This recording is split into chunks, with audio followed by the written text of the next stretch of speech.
পশ্চিম আফ্রিকার দেশ নাইজেরিয়ার দক্ষিণ পশ্চিম অঞ্চলে একটি মসজিদে ভয়াবহ হামলা হয়েছে। এতে অন্তত ৪৪ জন বেসামরিক নাগরিক নিহত এবং আরও ১৩ জন গুরুতর আহত হয়েছেন। ২১ মার্চ শুক্রবার ফমিতা গ্রামে অবস্থিত মসজিদের নামাজরত অবস্থায় এই হামলা ঘটে। স্থানীয় সূত্র অনুযায়ী হামলাকারী ভারী অস্ত্রতে সুসজ্জিত ছিল এবং তারা Islamic state in great Sahara অর্থাৎ ISGS গোষ্ঠীর সদস্য, যা আল কায়দা এবং ইসলামিক স্টেটের অনুসারী। হামলাকারীরা মসজিদ ঘিরে নেয় এবং সেখানে উপস্থিত লোকজনের উপর বিরল নিষ্ঠুরভাবে গণহত্যা চালায়।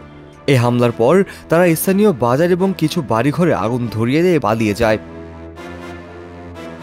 নাইজেরিয়ার প্রতিরক্ষা মন্ত্রণালয় জানিয়েছে, হামলাদের নিহতদের মধ্যে বেশিরভাগই সাধারণ মানুষ, যারা রমজান মাসে নামাজের জন্য জড়ো হয়েছিলেন।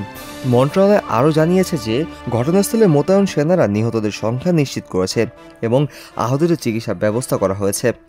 স্থানীয় প্রশাসন এবং হামলার ঘটনায় শোক প্রকাশ করেছে এবং নিহতদের প্রতি শ্রদ্ধা জানাতে ৩ দিনের জাতীয় শোক ঘোষণা করা হয়েছে।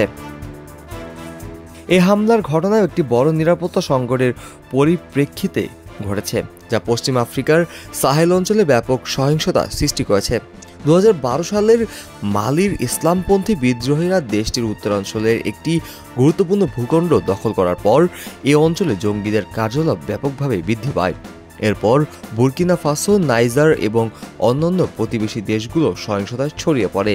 এসব জঙ্গি গোষ্ঠী প্রায় স্থানীয় গ্রামগুলো, সামরিক এবং পুলিশি তল্লাশি চৌকি, এমনকি সেনা ক্যাম্পগুলোতেও হামলা চালায়। সেক্ষেত্রে স্থানীয় সৈন্যরা এসব হামলার বিরুদ্ধে লড়াই করছে, তবে পরিস্থিতি ক্রমই আরও জটিল হয়ে পড়ছে। এই অঞ্চলে পশ্চিমা দেশগুলোর সাহায্য নিয়ে বিশেষ অভিযান চালানো হয়েছে, তবে তা সত্ত্বেও সহিংসতা এখনও থামছে না।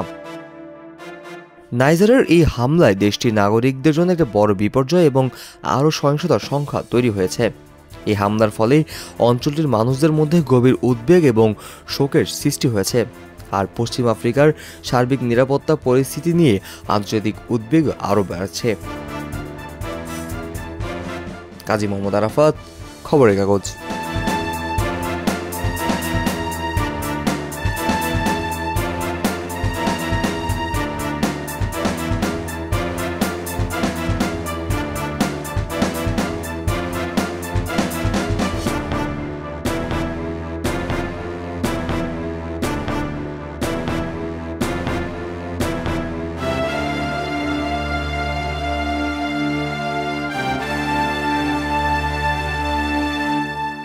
খবরের কাগজ, নিখাদ, নির্ভীক, নিরপেক্ষ।